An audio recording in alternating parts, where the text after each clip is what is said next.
Hello guys, so in today's video we're going to look at the Emberlit stove.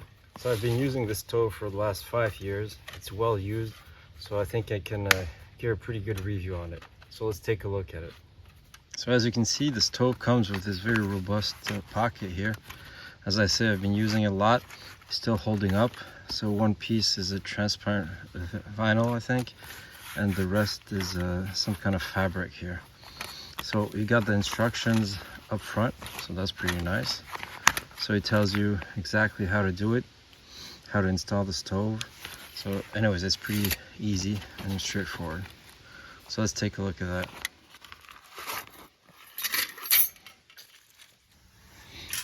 So the stove is made out of 304 stainless steel, so it's quite rugged stuff. Obviously, as you can see, there's going to be some discoloration due to the heat. The warping is pretty minimal, so I've been using this one for a while.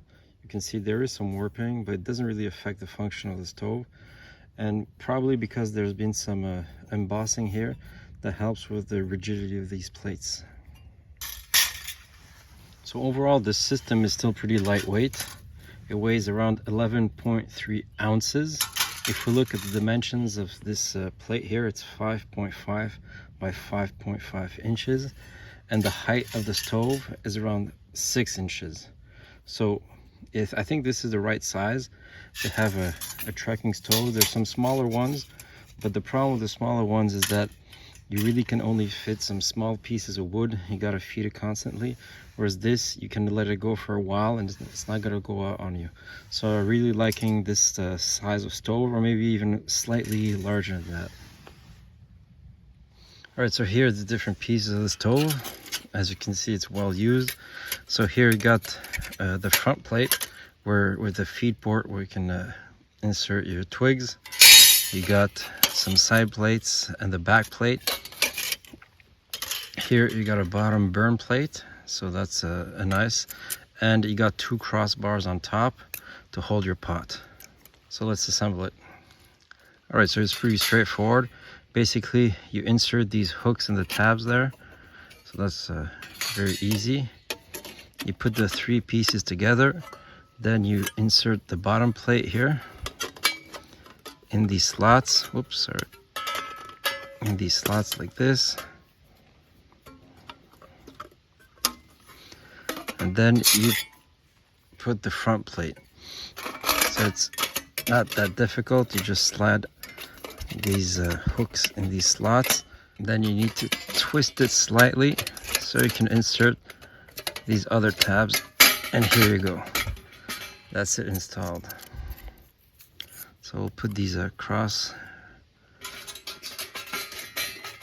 pieces here, and here you go. Our stove is ready.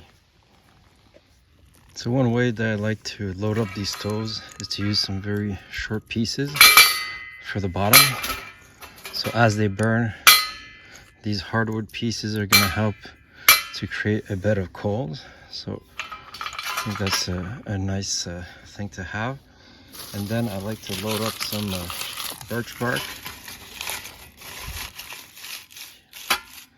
before I put some twigs on top. I have to break them in pretty small pieces here.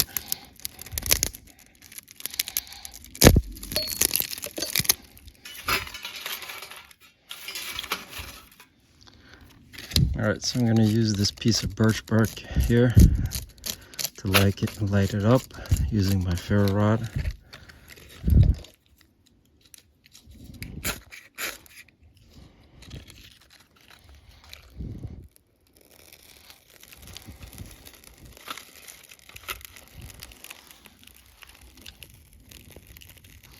So you gotta let it burn a bit before you put these cross pieces back on and you put your pot on the stove.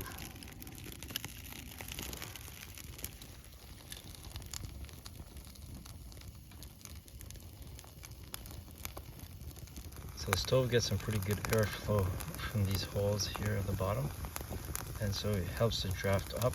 As you can see, you're getting some pretty good flames here. Alright, so it's burning quite well, so let's add our pot on top. So as you can see down there, we're starting to get some embers.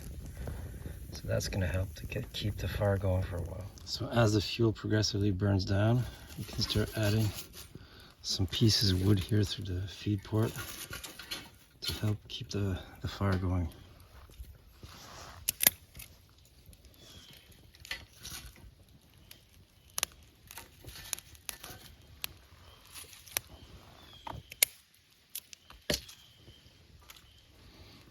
You can also just feed it from the top.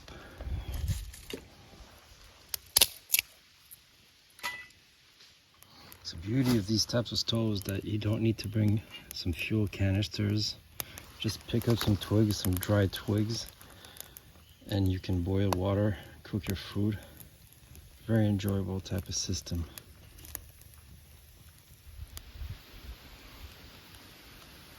So even if it's windy, the benefits of having this type of stove is that you got the walls around, so it shields the fire against wind, and it makes it quite efficient to burn these twigs.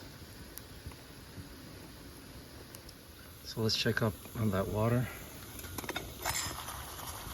So as you can see, we've got our water boiling in no time. Just with a few pieces of hardwood, we can get this fire going for quite a while. Puts up a lot of heat. I think it's a pretty good system to have, either as a primary or backup system on the trail. So what can we say about this Emberlit stove? Well, in conclusion, I've been using it for a long time now. It's holding up very well, it's very efficient, and definitely highly recommended.